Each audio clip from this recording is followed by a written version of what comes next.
عرض مې دا کول زما عزتمندو چې مؤمن د ماحول د بدلولو لپاره راغلی. زه تاسو ته یو دوه واقع بیان کړم. یو واقع زه په کراچۍ کې وم چې ماحول سړی بدلوي نو زنانه هم بدلولی شي. یو زنانه په کراچۍ کې وم مدرسه کې بنوریه کې، هلته د امریکې نه یو زنانه راغلي وه، هغې سره خاوند هم و، هغې سره زامن هم و، هغې سره لوڼ هم وې. هغه زنانه به مونږ کره کور کې راتله، زنانه ورسره به یې خبرې کولې. د هغې د سړي سره زما ملاقات هم شوی و.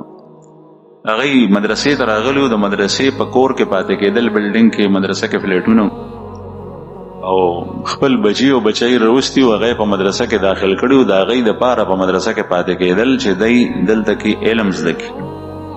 د امریکې نه پاکستان ته کراچۍ ته راغلي د دین د زده کړې دپاره بچو د ښی.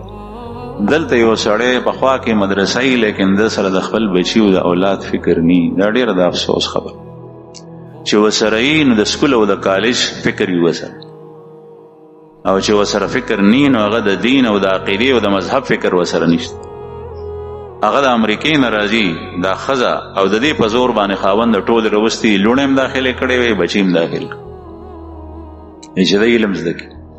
هغې شاته هغه مضمون کور کې زمونږ کور والا سره هم ذکر کړی و، بیا په رساله کې هغه شایع کړی یم چې دا دې لارې ته څنګه راغله.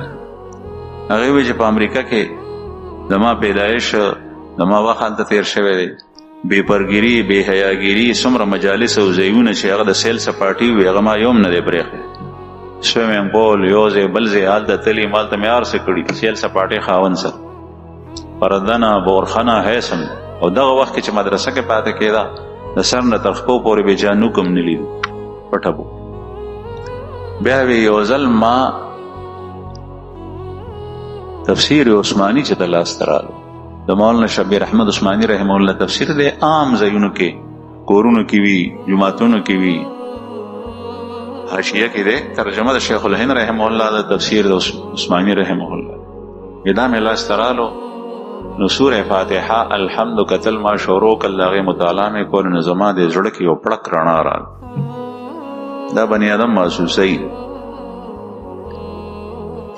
ما وی چې دا ژوند خو ټول ما په تیارو کې تیر کړو، دا رڼا خو ما اوس ولید. بس هغه به ما وی زمونږ په کور کې بیا ټي وي و، هغه ټي وي کې دننه ما تارونه ټول خراب کړل، مې خراب کړو، بیا مې ورپسې شاته سر ولګو. خاوند چې مې راغلو هغه وی چې ټي وي خو بند دی. ما ورته ویل چې پته لګي نه. هغه وی چې دا خراب شو، دا به لرې کړو، تا ته بل نوی ټي وي راوړم. نو هغه بلیک اینډ وایټ و، بل یې راته رنګین ټي وي راوړ. نو هغه چې راوړو نو هغه ما په ړومبۍ ورځ باندې چې خاوند مې کار ته ډیوټۍ ته لاړو نو ما د هغې تارونه ټول ګډوډ کړل، دننه سسټم مې ټول ورته وران کړو. بیا مې ورپسې میخونه ټکول چې خاوند مې راوړو نو هغه چې چالو کړو نو نه چلېږي. ما ته وایي چې دا ولې؟ ما ورته وایي چې سړي ځان مست ستړی کو، دا ما کړي. ما ته وایي چې ولې؟ ما ورته وایي چې زما د عیسي سره نفرت پیدا شو. ما ته وایي چې دا خو ما تا دپاره راوړی چې ستا دې سره نفرت پیدا شو، نو زه بیا څه کوم لرې. هغه ورځ یې نه زمونږ په کور کې وي ټي وي بند په امریکا کې، نور څیزونه خو لا پرېږده، دغه ټایم کې موبایل نو. بیا د هغې نه پس چې څومره تبلیغي جماعتونه به تلل، هغې کې به زنانه سړي زنانه به وی، نو بیا د زنانه نصرت به دې زنانه کولو، سړي به تلل د هغې نو دې پکې بیان خبرې اترې دا به هم کول، مېلمستیا به هم کوله. هغې نه بیا رو خاوند هم سمې لارې ته راواړولو، بچي بچی هم راواړول، بیا یې زامن او لوڼه مدرسې ته راوستل، هغې داخل کړل چې دې دلته سبق چې کله یو زنانه هغه بدله شو، هغې د خپل کور ټول ماحول بدل کړو. ماحول چې بدلیږي داسې بدلیږي، په هغې کې توره چلول کوتک چلولو ته ضرورت نشته. خپل کردار او عمل سم که، او په غلط تر کردار کې د کور د افرادو سره مه شاملېږه، بس دې سره ماحول بدلیږي انشاءالله.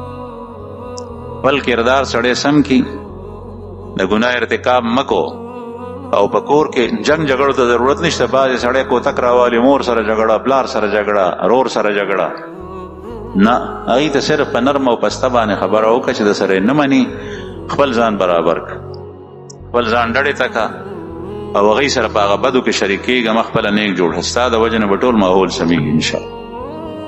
دا څومره حضرات چې انقلاب یې راوستی دی په هغوی کې اکثریت داسې دی